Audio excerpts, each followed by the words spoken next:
so here I am at my hotel and I'm absolutely shattered. I had 2 nights of less than 5 hours sleep and then a very long day today. It's currently 7 p.m. Japan time. However, that is midnight, yeah, just before midnight New Zealand time. I got up at 5 with almost no sleep, so I'm shattered. So I'm going to have a shower. But no, I'm going to finish my food, I'm going to have a shower, and I'm going to go to bed. And I'll talk more in the morning, because I've got some stuff to say about how it is to come into Japan when you're on a working holiday visa. That might be good to know. Anyway, have a good night. Good morning. I'm still not exactly what I would call refreshed. I still feel a hell of a lot more human than I did last night. It's currently just past 5 a.m. However, back in New Zealand that is 9 o'clock. So I got to the point I just couldn't sleep anymore. And I tried very valiantly to keep sleeping, but no. So just, yeah, see how the day goes. Make sure I watch the sunrise, which will be quite good because it's completely dark at the moment, but the sun should be rising in an hour and a half apparently, according to everything. Alright, so coming in with the working holiday visa, you get off the plane and come around, and then the point where everyone else enters, you know, you got your Japanese passports, your foreign passports, you kind of get put to the side somewhere. And oh, my jug's boiling. I'm gonna have some tea. I'll just turn that off for now. Get put to the side, and I think we waited for about 20 minutes or something. There was a big group of us, a whole family that was obviously moving in for some reason. And there was another couple of I know one was a Kiwi, came on the same flight, but there was another guy, probably Kiwi anyway, considering the timing. And then we got put to another booth, and then they did all the organised our residence cards, which I have here. I haven't actually looked at it much, except for the bits that he pointed out. I didn't really have a proper look at the photo. I'm just like, why did I take a photo after like a flight where I'm like shattered? Alright, let's see how bad it is. Okay, this was the photo that the passport photo that I took that I entered for my visa. So I don't look shattered, but I don't look good. Now I had an interesting experience for mine, because my surname has an apostrophe. So some computer systems, because it's O''C''O''N''O''R, some computer systems don't accept the apostrophes. Sometimes you get like a funny C with a squiggle at the end, like one of those French C's, and sometimes you could just get a whole lot of random, you know, characters thrown in there. So I'm used to seeing it with the apostrophe, without the apostrophe, and like the official version is with the apostrophe, but honestly I get both. So I was just like, so maybe, hang on, let me have a look at my passport. So on my passport it's got with the apostrophe, but it could be that on the visa, because he was, the guy that was doing it was checking it, double checking it and everything, and then there was a whole, something's not right here. So we had to get a supervisor to come have a look, and the supervisor had to probably go to the manager to have a look. Where is the page, where is the page, where is the page? Okay, because I don't know about other passports, but with New Zealand passport you've got everything written out properly at the top, and then at the bottom a whole lot of characters, and then like NZL surname, and like that doesn't have the apostrophe. Where's the visa page? That's not the visa page, that's the visa page. Oh yeah, on my visa it doesn't have the apostrophe. That's where the confusion came. So on my residence card I don't have the apostrophe either, but he was like, hey, sure, it's okay, once he got, you know, okay from the top. He was like, hey, sure, it's okay. And so yeah, I'm used to it. It's okay. it happens all the time. It's okay. Alrighty. So there was that, and by the time we were done getting all that processed, the carousel for the flight had actually stopped. All the bags were gone. I'm like, and then I realized like right in front of it were a few airport employees, and they'd actually held our bags aside and were watching over them, which was quite good.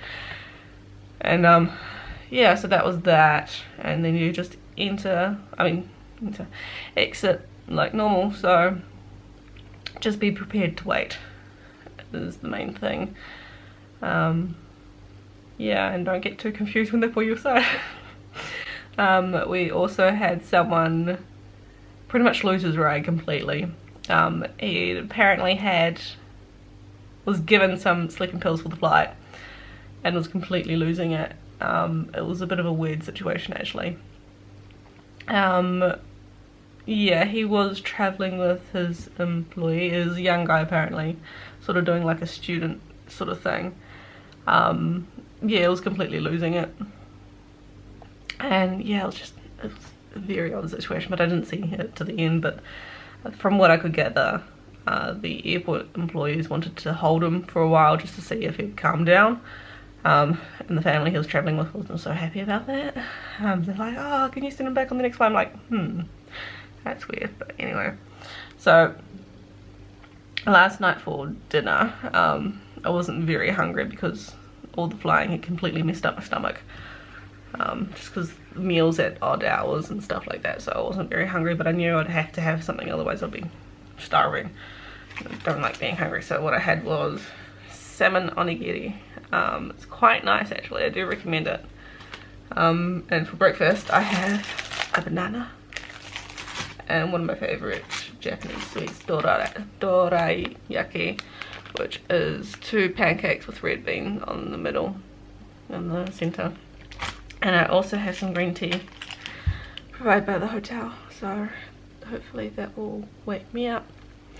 I discovered realised one of the reasons why I was feeling so zombie-like last night is I was very, very smart and I mixed caffeine and alcohol. So what I did is, because I had shit sleep, I got a bottle of V and I sculled it just before security. Yeah, and then I forgot about it and I had about 5 glasses of wine on the flight. I had pretty much a bottle of wine on the flight, combined with flying, which, you know, dehydrates you and makes the alcohol more efficient. And yeah, being tired, I was not in a good state. I wasn't losing my rag, but that felt like crap. So today, new start with some food for breakfast at a kind of normal time. Some green tea. I really wanted to go to the baths last night, but 1, I was tired, 2, it's $15 and I don't know if I'm prepared to pay $15, but I'll probably do that this morning. See, let me show you. It is $15. Okay. There's my thing. Here we go. So yeah, $15 for an adult. You gotta take your own towels, but it does look very fancy, so maybe it will be worth it. No, I don't know. Anyway,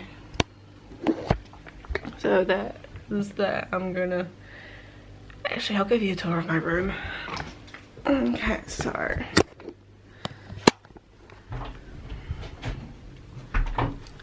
this is the entryway, which is very exciting. Yes, I know. You've got slippers, shoe brush, shoe horn, coat hangers, my giant suitcase that's really heavy and also pretty much falling apart. Pajamas, because I can't be bothered getting my pajamas out even though they're right there. I packed them nice and easy so I wouldn't have to unpack everything. Got the bed. It's quite nice actually. Safe, hairdryer, fridge, nothing in it. TV, which I haven't even looked at. Alright, so my phone, this is my phone. My camera battery died. And I don't have an adapter and I didn't charge the battery before I left, so I'm an idiot. And the shop because they have a shop here, doesn't open until 8 AM. That is just under 3 hours away, and I can't wait that long on board. So, in here is where I found stuff. You got an ice bucket as well for summer. My mug was in the little brown thing, and the tea was right here. I think this is coffee. Probably coffee, I don't have coffee. And then the kettle was just under here. It's a cute little kettle. Quite like it.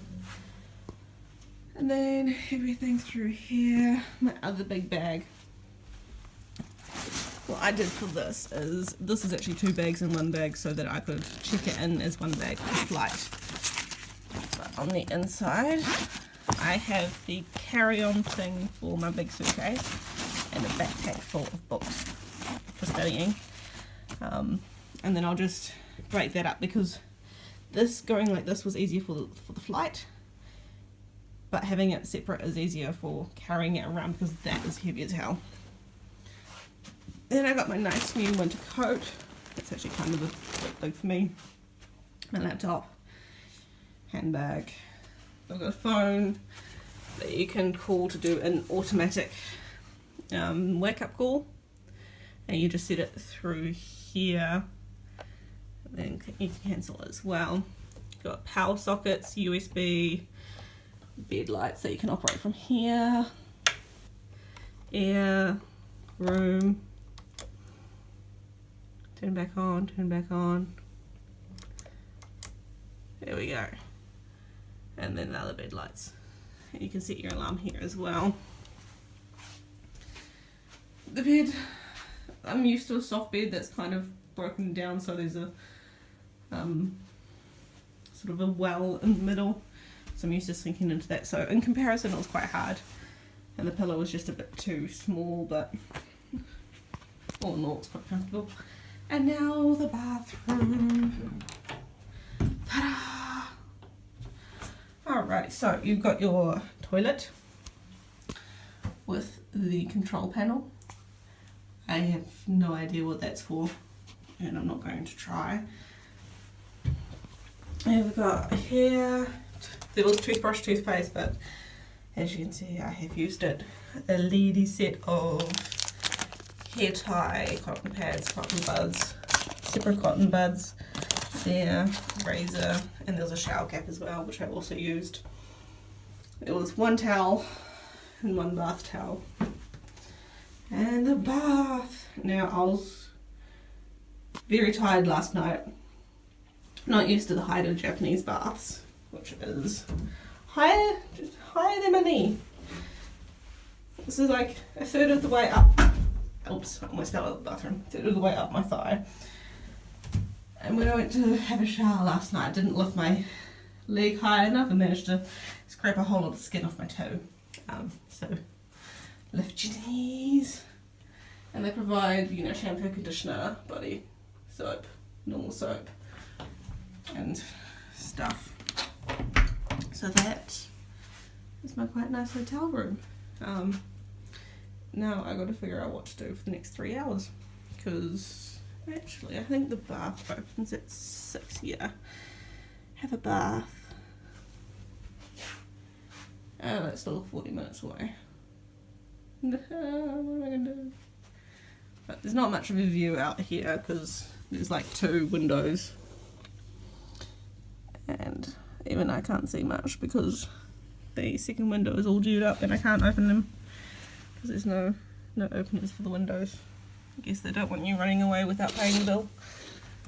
Anyway, that is me. I still look like shit, but once I've had a bath I'll look a bit better. Once I've had breakfast I'll sound a bit better.